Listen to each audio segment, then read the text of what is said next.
Whoever heeds instruction is on the path to life, but one who rejects a rebuke goes astray. Lying lips conceal hatred, and whoever utters slander is a fool. When words are many, transgression is not lacking. But the prudent are restrained in speech. The tongue of the righteous is choice silver. The mind of the wicked is of little worth. The lips of the righteous feed many, but fools die for lack of sense. Good morning, everybody. Today's Bible verse is about taming your tongue. You thought I was going to say dog, didn't you? No, it's about taming your tongue. If Arla would stop barking, I'm going to read to you what it says in the book of James. It says, "Every kind of beast and bird, reptile and sea creature can be tamed and has been tamed by humans, but no human can tame the tongue." We're trying to teach Arlo to know the difference between random barking and useful barking. And James seems to think I should be able to train him. I'm not so sure about that. Dogs, like people, bark to communicate. Sometimes they bark out of boredom or frustration, or fear or anxiety, or because they're excited or they want attention. Just like us, Arlo uses his tongue to speak sometimes when we wish he would just be quiet. And if you've ever said something and then thought, wow, I should have just kept quiet, well, then you're normal. That's what James is talking about when he says we humans cannot tame our tongue.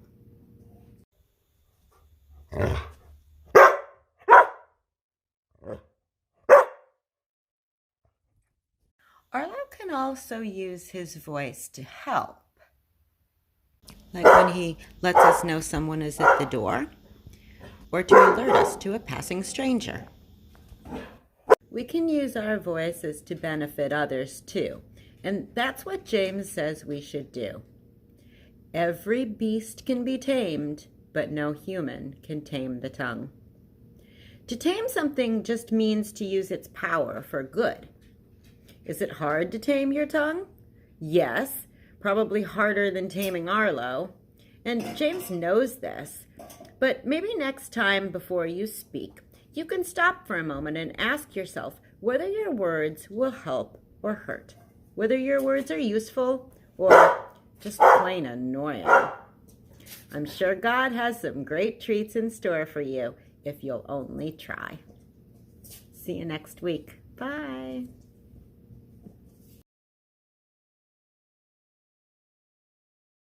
Then he called the crowd to him and said to them, "Listen and understand. It is not what goes into the mouth that defiles a person, but it is what comes out of the mouth that defiles." Then the disciples approached and said to him, "Do you know that the Pharisees took offense when they heard what you said?" He answered, "Every plant that my heavenly Father has not planted will be uprooted. Let them alone. They are blind guides of the blind. And if one blind person guides another, both will fall into a pit." But Peter said to him, "Explain this parable to us." Then he said, "Are you also still without understanding? Do you not see that whatever goes into the mouth enters the stomach and goes out into the sewer? But what comes out of the mouth proceeds from the heart. And this is what defiles. For out of the heart comes evil intentions, murder, adultery, fornication, theft, false witness, slander. These are what defile a person. But to eat with unwashed hands does not defile.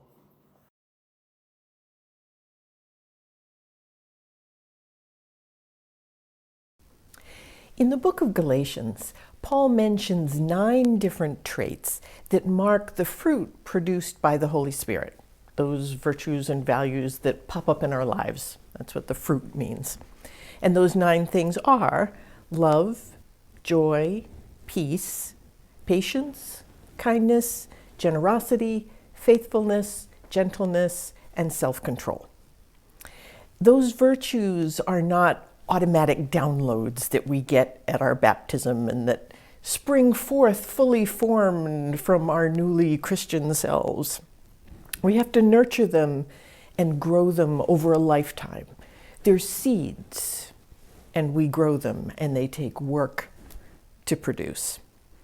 Now, I have no idea whether Paul intended his list to have any kind of internal order to it. But I do think that the first one, love, and the last one, self-control, are fitting bookends to the list. And so that's where I want to focus today. Love comes first. The Bible tells us that love isn't just what God does, it's what God is. Love is the fertile soil in which the fruit of the Spirit grows. It's the sun, it's the air, it's the nutrients, it's the water, it's the everything. It takes God to grow the fruit, and the nature of God is love. None of the fruit on Paul's list will manifest without love. That's the necessary ingredient for all of it. And the backstop on the other end is self-control, sometimes translated as temperance, which is simply the ability to do and say the things that we actually want to do and say. Paul admits his own struggles with that in Romans 7, verse 15, where he says, I do not understand my own actions, for I do not do what I want, but I do the very thing that I hate. If we're honest, we can all relate to that. By itself, self-control is neutral, since what we want to do or say can just as easily be cruel and self-serving as it might be kind and generous. There's a reason why villains are often described as cold and calculating. Their evil is carefully controlled to achieve maximum effect, often plotted over years of discipline and training.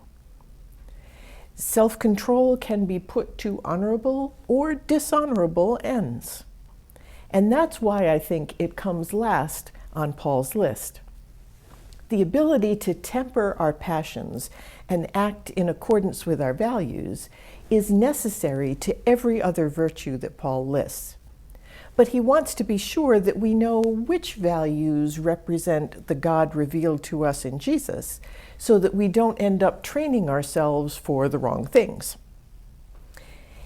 But even though it's listed last, I want to focus on self-control now because it's a huge topic, and it no doubt will crop up across the weeks as we talk about all the others. But I also want to narrow the focus of self-control this week to what I believe is the most important part of ourselves to master, which is our speech.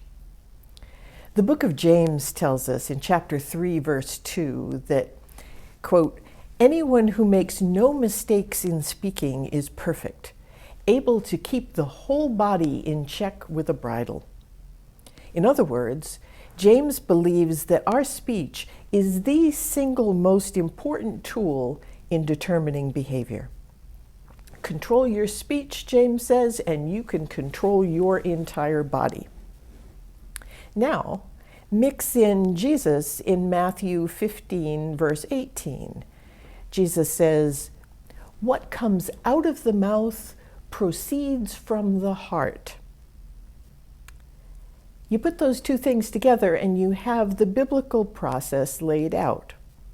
All of our actions, helpful or hurtful, start in our hearts, at our emotional core. From there, the things in our hearts find their way into our speech. And once they've been spoken and let loose in the world, they grow in power, magnified every time the speech is repeated until eventually they're embodied in action. You also heard that message in the verses from Proverbs read earlier in the service. It's all the biblical version of loose lips sink ships. But those are all small segments of a very large set of texts in the Bible. Are there larger biblical themes that would support using those texts to make that interpretation? I'm glad you asked. I would like to call to the stand the first chapter of Genesis and the first chapter of John's Gospel. The very first story we get in the Bible is literally God speaking the world into existence. God said, and there was. God said, let there be light, and there was light. God said, and there was, every day, every day, every day, for 7 days, or 6 days, and then a day of rest. And there you have the whole world. God does nothing but speak, and everything is created from that.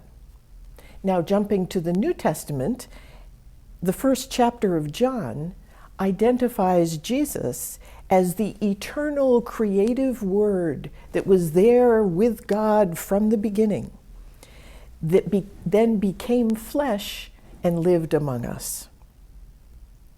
I've said before that I make a distinction between facts and truth when I read the Bible. I can't tell you whether those passages from Genesis 1 or John 1 are factual.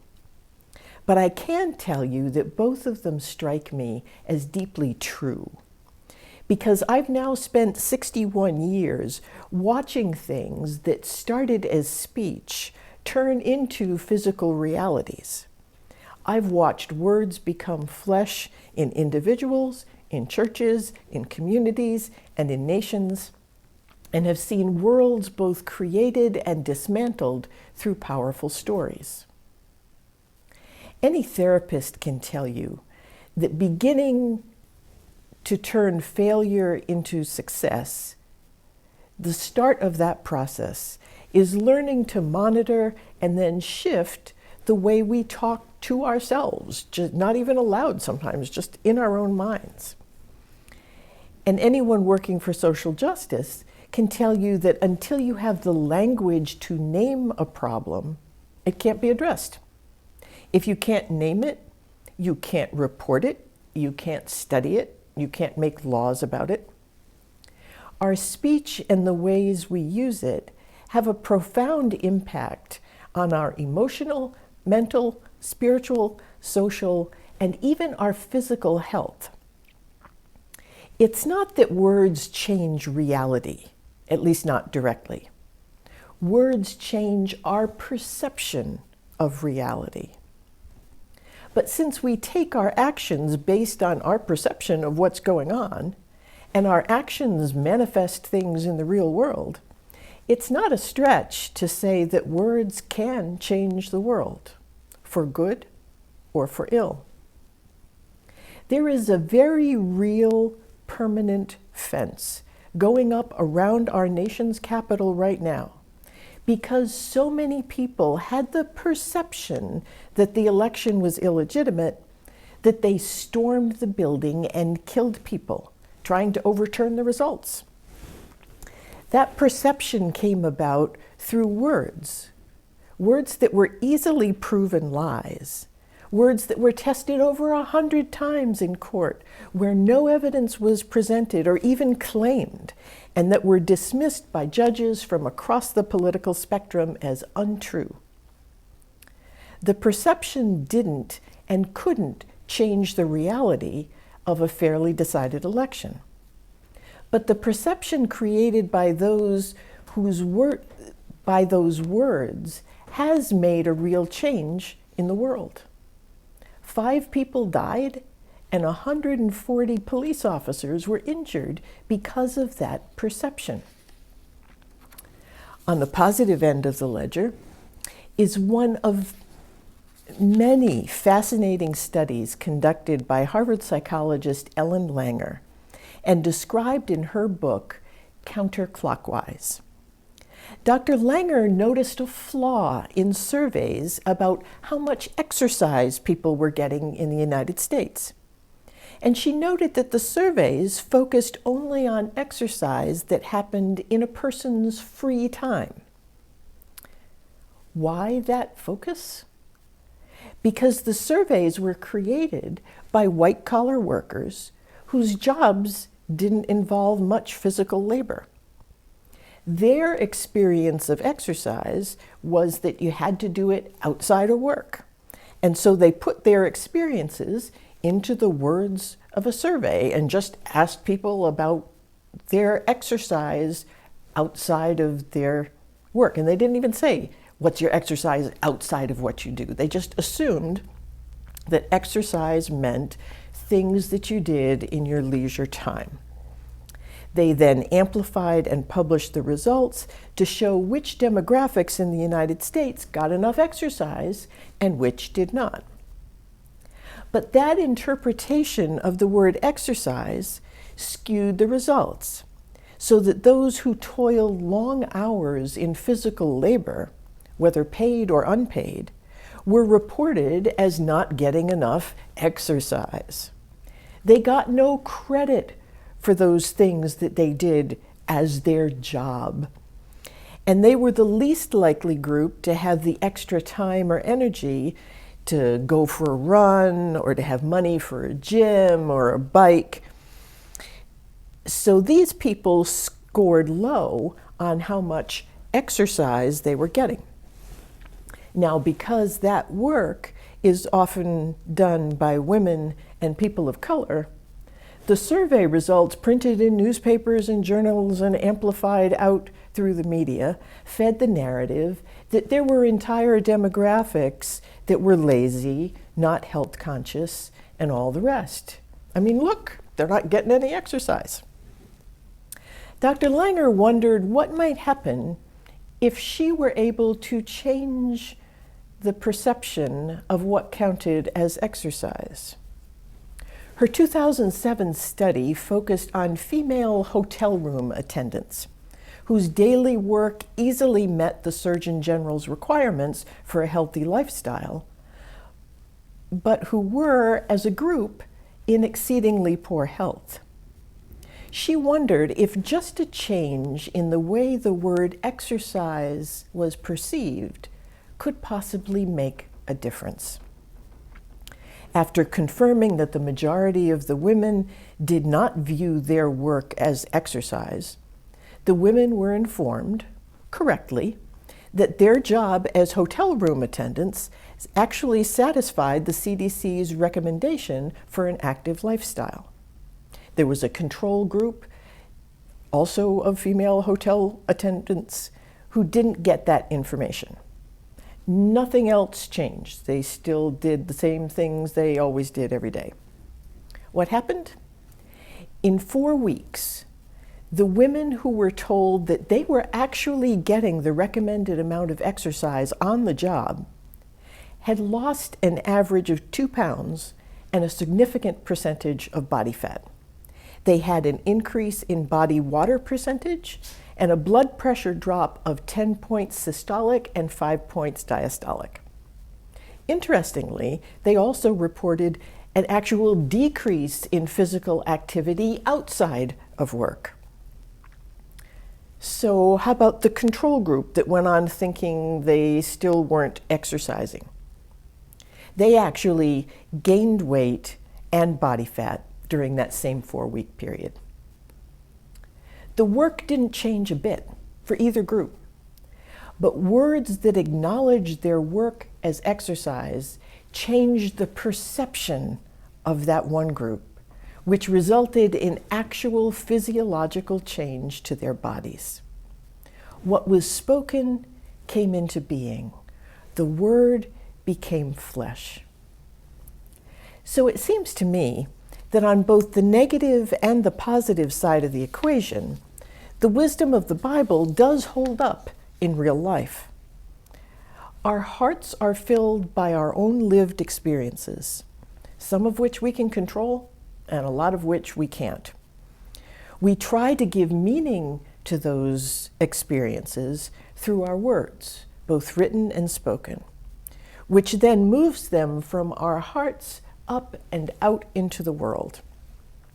And once we do that, the toothpaste is out of the tube. Those words take on a life of their own for good or for ill. We have created something in the world. Speech is even physical energy that you can measure and that has a half-life. And once it's out there in the world, if it's able to build enough momentum, it will alter behavior. It can even alter health outcomes. Out of the heart, the mouth speaks, and those words will become flesh and dwell among us. If it grows too strong, I was only joking. It's gonna stop it. But I also want to point out that keeping our words in check doesn't just mean not speaking. As the Reverend Dr. Martin Luther King Jr. reminded us in his letter from a Birmingham jail that we read a couple of weeks ago, remaining silent in the face of injustice can cut deeper than the injustice itself. Taming the tongue, as James puts it, is not about speaking or not speaking. It's not just learning about how to shut up when you need to shut up. It's about recognizing the power of speech to create embodied action and knowing both when and how to say what needs to be said. In Ephesians 4, verse 15, Paul uses the phrase, speaking the truth in love. That's the goal. It's not truth or love that we need to shape our words. It's truth and love together. That brings the two ends of Paul's list of the fruit of the Spirit together and makes embodying all the virtues in between them a whole lot easier. Once the massive power of speech sinks in, once we learn that being careless with our speech can have the exact same consequences as being careless with a gun, we can summon the discipline necessary to choose our words with care. We're not going to do the work necessary to gain self-control over our speech or over anything else until we understand that with it comes the power not just to make our own lives more fulfilling, but to literally change the world. It's not just that we can help prevent bad things from happening, although that's true, but we can also be part of making good things happen. We talk about wanting to be the change we want to see in the world. Well, we can't be the change until we learn to master ourselves. And that self-mastery, taking charge of our own lives and being determined to actually live out our values, first in our speech and then in our actions. It begins right here in the pie hole. We can't control what enters the heart. Everything we experience in life goes in there. We can open ourselves to some experiences that maybe we shouldn't and have some control that way. But there's always stuff that's going to happen that we can't control, and that all piles up in our hearts. The first place we have the opportunity to really exercise self-control is with our tongues. If we can learn when silence is golden and when silence is complicity, if we can learn how to speak the truth, but with humility and love, our words will become flesh and finally have the chance to be the change that we want to see in the world. Amen.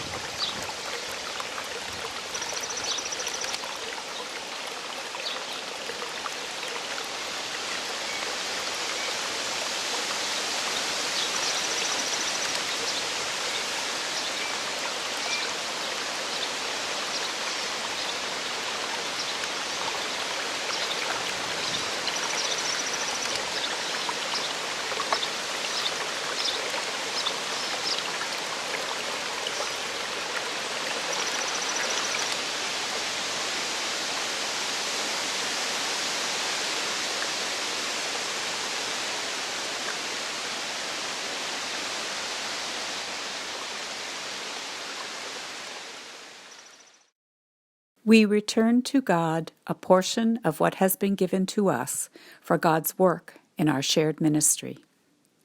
Friends and members are asked to prayerfully consider giving in support of Crawford's ministries and operations. You can give electronically by clicking the button in the weekly messenger or on our website, or mail a check to 34 Dick Street, Winchester, Mass. 01890. And now you can also text Crawford UMC to 44321.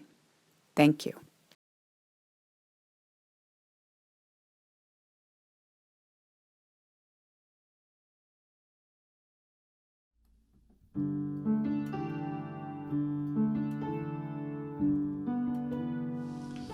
As I went down to the river to pray, studying about that good old way, and who shall wear the starry crown? Good Lord, show me the way. As I went Down to the river to pray, studying about that good old way, and who shall wear the starry crown? Good Lord, show me the way. Oh, brother, let's go down, let's go down, come on down. Oh, brother, let's go down, down to the river to pray, down to the river to pray.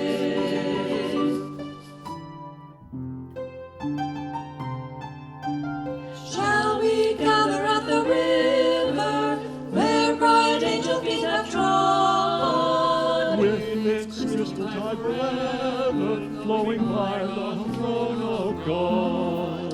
There we reach the shining river, lay we every burden down. Grace our spirits will deliver, and provide our robe and crown. Yes, we'll gather at the river, the beautiful river. Gather with the saints at the river, that flows by the throne of God.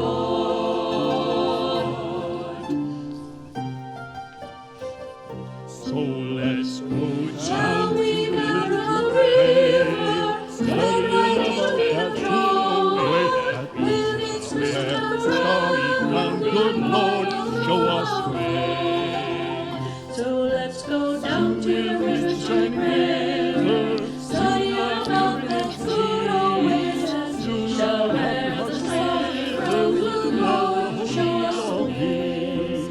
Yes, we'll gather at the river, the beautiful river. Gather with the saints at the river, that flows by the throne of God. That flows by the throne of Down to the God. river to That flows by the pray. throne. I went down to the river to pray. We reach the shining river that flows by the throne of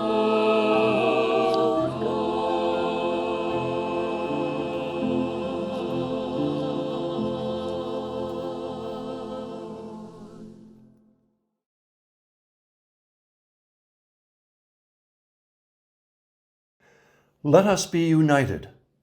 Let us speak in harmony. Let our minds apprehend alike. Common be our prayer. Common be the end of our assembly.